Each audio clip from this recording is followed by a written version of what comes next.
Welcome back to another episode of Pitch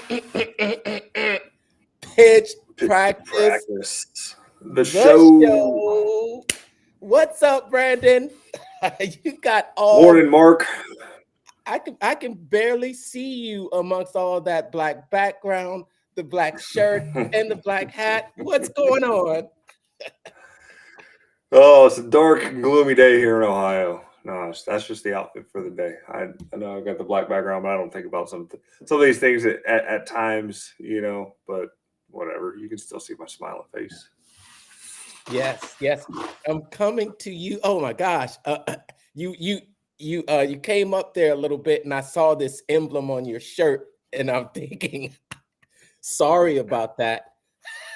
What are you talking about? They won Monday night. Oh, that's why you have it? Yeah, You're yeah, you're yeah. They won. representing you're Represent. representing. I'll represent today. Quarterback played well, even though he was a backup. They won, even though it was by field goal. A win's a win. And he did well. 350 plus yards for a backup, undrafted. It's quite a feat. So we're not here to talk about football, man. Actually, we probably should, Uh-huh. because if you looked into his story, obviously I'm terrible and I should know more about my team than I do. I don't even know his name, but Uh-huh. um, he's been taking a 10x approach to his whole career in training, even as a backup. Some of the stories that I heard and read is that he has hired guru after guru and has done so much outside training that Mm, when he was called up and ready to go, he was ready to go. So I mean, he took a 10x mindset uh-huh. to his position, even as a backup. And look where it got him. He's in the limelight right now. He's getting his 15 minutes of fame, and that should lead into, again, the book that we've been talking about Yeah. for the Yeah. past couple weeks. Is 10x is easier than 2x. Yes. Yes. Dan And Sullivan and Dr. Ben Hardy. yeah, yeah. You make a good point, and what we went through over the chapters today. But I think that when we talk about 10x being easier than 2x, he's speaking about it in an entrepreneurial sense for business owners. But I think this whole philosophy is more about, as he puts it, okay, so as he puts it in one of the early chapters, and we're just getting right to it, right, Brandon? Mm-hmm. And I look at some of the things that I've underlined and I bookmarked in here. One of the big and we're just, man, okay, I think I talked about this and I said that I thought the introduction was a little bit long. Mm-hmm. I thought he went on pretty long about the story about Michelangelo and how he started off as uh another interesting thing that caught me about Michelangelo's story was that when he first started out, he had to be dishonest with his dad about what he was doing. I thought that was interesting. Um, but that has to go back to we're both going through the One Funnel Away challenge right now, One Funnel Away 3.0. And we just started the second week, and Russell talked about the first day that when you start off on this entrepreneurial journey, you're going to come up against obstacles. There are going to be people that are not going to support you, and it's going to come from a lot of those people that are closest around you. And and I just saw that in the story that he talked about Michelangelo, but he went so much how he, I guess, how he counterbalanced that was actually not being honest with his father about what he was doing when he was going out and pursuing his dream. So I got that lesson from the 10x book as well. But Mm-hmm. but also in this first intro, one thing that uh, really outlined in here, and that he said was the most fundamental. This is page 14. He said the most fundamental qualitative change is internal, your vision and identity. So it will, and so this harks back to the, the be, do, have. Do you, does that make sense? Yeah, totally, 100% does. I mean, the be do have, you're thinking who you are yourself, who you want to be, then you got to do the things to get who you want to be, and then once you have that, then you have it. You are who you want to be, and you have the things that you're looking to accomplish, and it's a total internal story from that perspective. You know, people can tell you what you are and who you are, and that does have, a small effect and impact on who you are, because if you keep hearing it over and over again, maybe you start thinking that you are what everybody is saying, and so you start telling the same internal story that the external story is, and that's what really causes the change. So, words spoken to you are powerful, but words spoken to yourself are 10 times more more powerful. So just be mindful of that. And that comes outside of the 10X book. But those are the philosophies that it's kind of written on. And the story of Michelangelo is a tale as old as time. Even in this day and age, how many kids want to be artists or draw or do something outside of the norm, business wise, either, not get a job or do some type of trade labor or be a doctor or a lawyer or something, and they want to be a philosopher or a speaker or an artist, and nobody understands those things, but they do. And so because it's not understood, people tend to say that they're not doing the right thing and try to turn them off from it. But if it's your passion to paint and learn everything you can about painting. And that's what Michelangelo did, and because of him we have beautiful works of arts and a culture that is way beyond what we deserve. Right, right. I don't know what was the name? Who were you talking about? So I have not been watching football at all. But you were talking what, he's non-drafted? Yeah, Uh he's undrafted. okay, okay. And it reminds me when you were talking about how he has developed a 10x mindset. It reminds me of stories that I've heard from Kobe Bryant, and how he got so much. He got during his playing career, he got so much pushback from other people, teammates, and you. I don't know if you followed Kobe Bryant, but he was sort of a he was sort of a, he was very, very good, but he wasn't with the pack. I don't think he got along well with some teammates.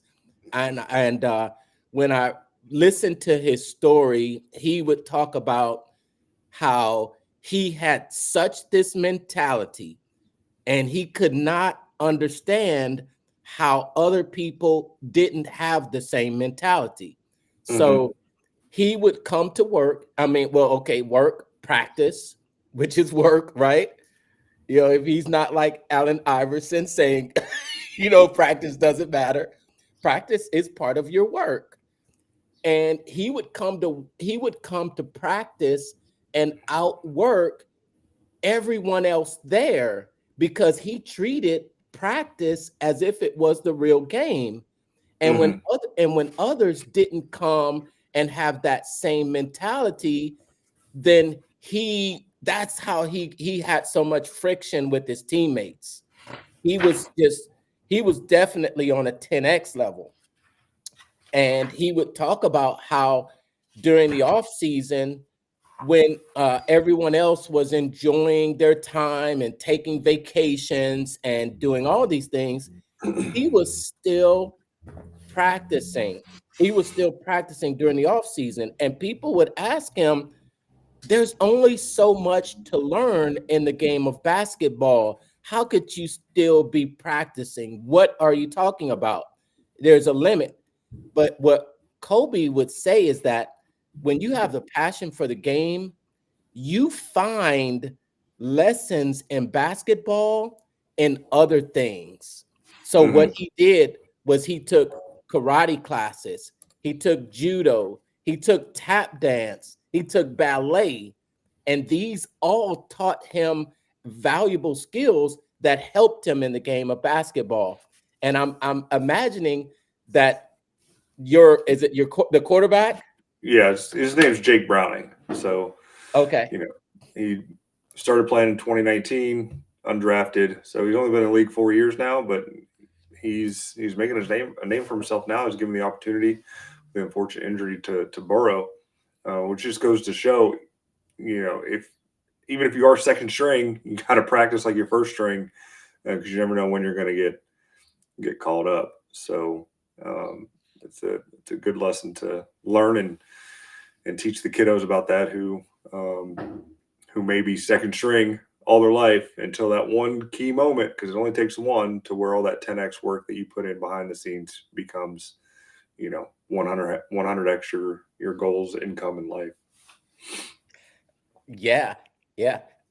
One of the things that just when we first start, okay, so when you pick up the book, 10x is easier than 2x. And then I think you can think, okay, well, he starts off and says, 10x is not what you think. It's not 10% better. It's not that we've got a goal to we've got a goal to increase our sales by 10% over last year. And you can look and see the numbers. And he talks about doing that when you go in those are incremental changes, then you're just competing to be the smartest. But 10x isn't about doing more, but doing less. And it's also not about quantity, but it's about quality. Let's so when I'm thinking about this, I'm looking for some examples of something where I can say that in my life I have had a 10x experience. And most people out there would say, you know what? I don't think I've ever had a 10x experience. But during Funnel Hacking Live, if you remember, we saw Dr. Benjamin Hardy on stage, and he had us Hmm. do this. He had us do this exercise. You Hmm. remember the exercise, Brandon? Yeah, I got the notes right here. Basically, it's just asking us questions like who we were from 10 years ago, because he states that um, our past is our filter for our future, and that 2x is operating in the past to create the future. So if you're trying to create the future based on your past, it's not going to work, Yeah, because it's too limited of a mindset to do that. Um, and you got to let the future be the filter for your present, meaning you got to think ahead of what you want to then see the world as it is today. So like if you want to make $100,000, what do you have to do today to make $100,000? Not what did you do 5 years ago, because that's not going to work. yeah, yeah. That's correct. Another thing that I'm listening, because I'm finding out that Dr. Benjamin Hardy, this this guy's written like, oh, it seems like he's written hundreds of books, and I didn't realize he had written so many books. This was actually my first introduction to him was at Funnel Hacking Live, and Hmm. then got this book. Found out he'd written another book with uh, Dan Sullivan, or another two books, and I haven't got the other one just yet, but that one is coming. The third one, and then I Hmm. found another book of his. But I like his approach to the mental aspect, psychological aspect of success. I think it's success. I believe that these principles can be used regardless of what your end goal is, or what you're trying to accomplish in life. It's really about who you become, right? Absolutely. Because 2x is crawling, 10x is walking, and you just have that.